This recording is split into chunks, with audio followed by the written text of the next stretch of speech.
Good morning, नमस्कार। आप सबका स्वागत है इस वीडियो में। बच्चों, आज की जो वर्कशीट है हम डिस्कस करेंगे इस वीडियो में क्लास 7th और 8th की कॉमन जेनरिक वर्कशीट जो है आपकी एसएसटी की सोशल साइंस की। तो चलिए स्टार्ट करते हैं। बच्चों, आज का जो टॉपिक रहेगा वो हमारा है कोरोना वायरस।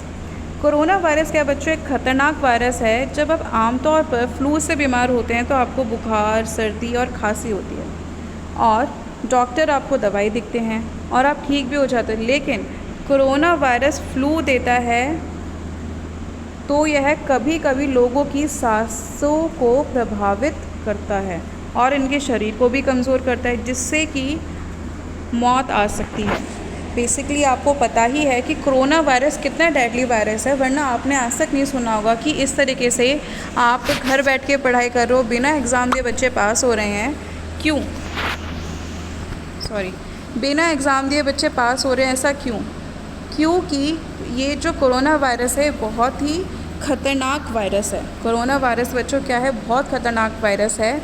नॉर्मली जब आप लोगों को फ्लू होता है तो क्या होता है कि आप गए डॉक्टर के पास, मेडिसिन ली और आपका ट्रीटमेंट हो गया, कुछ टाइम बाद ठीक हो गए। लेकिन कोरोना वायरस में क्या है कि इतना डेंजरस है कि किसी की डेथ भी हो सकती है। ठीक है, और इसमें ये मेनली क्या है, आपके सांसों पे, आपके लंग्स पे अटैक करेगा, जिससे कि इंसान मर भी सकता है। आप लोगों ने सुना ही होगा कि सेकंड वेव में कितने लोग मरे हैं और अभी थर्ड वेव भी आने वाली है। तो आप लोग ज़रा ध्यान रखिए, बाहर कम निकले, मास्क पहने, दूरी बनाए रखें, हाथ को सैनिटाइज़ करें। अब आगे कहते हैं बच्चों, ये वायरस ना बहुत अलग अलग रूप में है। अभी प्रेजेंटली ये चार फॉर्म्स में फैला हुआ है। वो कौन से हैं? पहला है बी 1.1.7, जिसका आपने नाम सुना होगा अल्फ़ा, बीटा, गामा और डेल्टा। और आपने सुना होगा कि अभी जो थर्ड वेव सुनाई दे रही है वो डेल्टा प्लस वेरिएंट की आने वाली है। ठीक है, तो अल्फ़ा बीटा, इसमें बच्चों ये ज्योमेट्रिक नाम नहीं, अल्फ़ा बीटा गामा डेल्टा, ये सारे नाम इसको दिए गए हैं। जो इसका एक्चुअल में जो स्ट्रेन है इसका नाम है अल्फ़ा के देखें तो B117, B1351, gamma is B1 और P1 और डेल्टा है B1617.2। ये जो वायरस है बाकी वायरस की तुलना में बहुत आसानी से और तेज़ी से फैलता है, जिसमें कोविड-19 के अधिक मामले होते हैं। ठीक है, आपको पता है, इसलिए आपको बार बार एडवाइस किया जाता है कि आप किसी से हाथ ना मिलाओ, कुछ टच मत करो, कहीं से भी वायरस आ सकता है। ठीक है, और मरीज़ों की संख्या में वृद्धि होने से स्वास्थ्य देखभाल संसाधनों पर अधिक दबाव पड़ता है। अस्पताल में मरीज अधिक भर्ती होने और स्वाभाविक रूप से अधिक मौतों का कारण बनती है। आपको पता ही है कि कितने लोग इस बार मरे हैं और थर्ड वेव और ज़्यादा डेडली होगी, डेथ रेट और ज़्यादा हो सकता है। तो हमें करना क्या है, दूरी बनाए रखनी है, किसी भी चीज़ को ऐसे टच नहीं करना है, बाहर नहीं निकल रहा, हाथ को सैनिटाइज़ करना है और वैक्सीन लगवानी है। तो अब तक अध्ययनों से पता चला है बच्चों कि जो मौजूदा अधिकृत टीके हैं, मतलब जो वैक्सीन्स हैं जो अभी तक आई हैं, वो बहुत सारे वेरिएंट पर कारगर हैं। भारत में कौन सी वैक्सीन अवेलेबल है, वो है कोविशील्ड, कोवैक्सीन, स्पुतनिक 5। दुनिया के जो बाकी देश हैं उनमें कौन सी है? Pfizer, Moderna, Johnson and Johnson, Sinopharm, CoronaVac, Novavax. और इनमें से कुछ की जो कॉम्पोजिशन है, वो जो इंडिया में आई है वैक्सीन्स, उनकी कॉम्पोजिशन से सेम ही है। आपको याद होगा जब लास्ट ईयर ये वायरस आया था तो उस टाइम पे वैक्सीन ढूंढने की बात हो रही थी। अब वैक्सीन आ चुकी है तो सिचुएशन थोड़ी कंट्रोल में आ सकती है, अगर आप लोग सिचुएशन को कंट्रोल करें तो।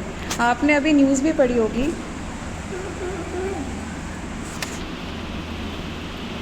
आ रहे हैं, मतलब कितने लोग हैं जो टूरिस्ट बन के ऐसे मनाली में घूमने जा रहे हैं।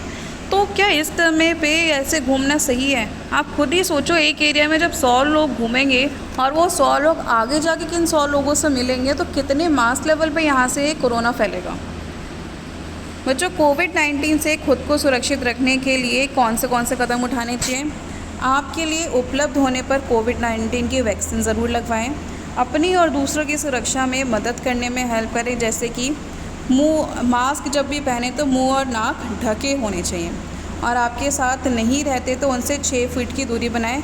घर में जो आपके साथ रहते हैं उनसे आप दूरी ना बनाएं तो चलेगा, लेकिन जो लोग आपके साथ नहीं रहते, बाहर से हैं और आपके घर के मेंबर्स भी अगर बाहर से हैं तो पहले उनको बोलो सुरक्षा का नियम फॉलो करें, हाथ धोएं, कपड़े चेंज करें या फिर स्नान करें, सैनिटाइज़ करें, उसके बाद ही आप लोगों से मिलें। भीड़ भाड़ और जहाँ पे खराब हवादार डंडोर स्थानों से बचें। अपने हाथों को बार बार साबुन और पानी से धोएं। साबुन और पानी उपलब्ध ना होने पर हैंड सैनिटाइज़र का प्रयोग करें। अब आपको इन क्वेश्चंस के आंसर देने हैं बच्चों। पहला क्वेश्चन है कोरोना वायरस क्या है, इसके लक्षण क्या हैं, हम इससे अपना बचाव कैसे कर सकते हैं, अपना सुझाव दें। भारत में कोरोना वायरस के खिलाफ कौन से टीके उपलब्ध हैं और कोरोना के विभिन्न रूप क्या हैं। तो चलिए लास्ट से आज आंसर स्टार्ट करेंगे। पहला क्वेश्चन लास्ट आंसर है 5th का, कोरोना के विभिन्न रूप क्या हैं। तो बच्चों ये रहे कोरोना के विभिन्न रूप, आप ये मार्क कर सकते हैं। This is answer of 5। Corona के कौन सा, अगर इंग्लिश मीडियम के बच्चे तो बच्चों यही आप आंसर लिखेंगे, उसमें भी बस अल्फ़ा की स्पेलिंग लिख दी जाएगी, ALPHA alpha, BETA beta, GAMMA gamma और DELTA डेल्टा। ठीक है, ये है आपका आंसर नंबर 5। अब क्वेश्चन नंबर 4 देखते हैं। भारत में कोरोना वायरस के खिलाफ कौन से टीके उपलब्ध है। तो बच्चों भारत में कोविशील्ड, कोवैक्सीन, स्पुतनिक 5 अवेलेबल हैं। आप जानते हैं स्पुतनिक 5 कौन से कंट्री से हमारे देश में आई है। ये हमारे देश में नहीं बनी, किसी और कंट्री से इंपोर्ट की गई है, तो उस कंट्री का नाम मेंशन करिए कमेंट्स में। आगे देखते हैं। फिर 3rd है हम इससे अपने बचाव कैसे कर सकते हैं, उसके सुझाव दें। तो बच्चों इनमें से आप कुछ भी लिख सकते हैं, सारे सुझाव के तरीके कि कैसे इससे हम बच सकते हैं। अब 2nd है इसके क्या लक्षण हैं। बच्चों इसके लक्षण क्या हैं, देखिए इसके जो लक्षण हैं वो क्या है मेनली कि कभी कभी लोगों के सांसों को प्रभावित करता है, शरीर कमज़ोर कर देता है और आपको कुछ भी स्मेल नहीं आएगी, टेस्ट नहीं आएगा, बहुत ज़्यादा खांसी होगी और फीवर बहुत तेज़ आ जाता है। तो ये सारे क्या हैं इसके सिम्टम्स हैं।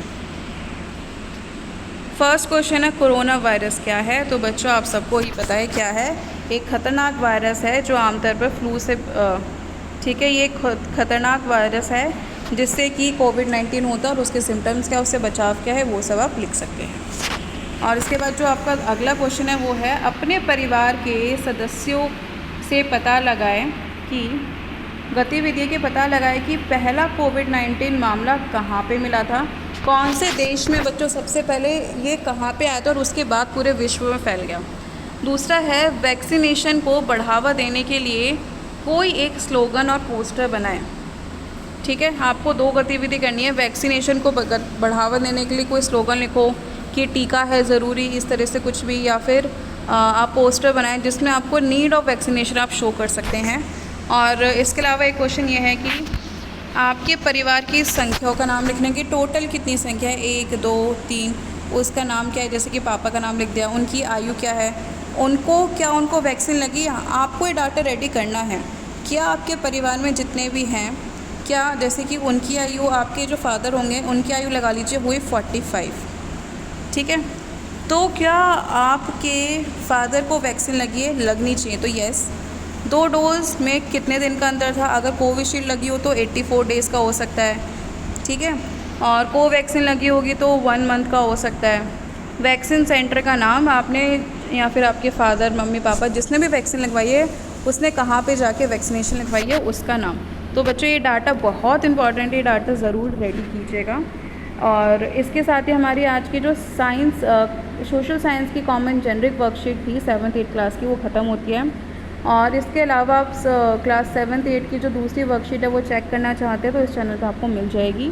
Thank you so much for watching. And आप बच्चों ये कमेंट ज़रूर कीजिएगा कि स्पुतनिक 5 कौन सी कंट्री से इंपोर्ट की गई है। Thank you.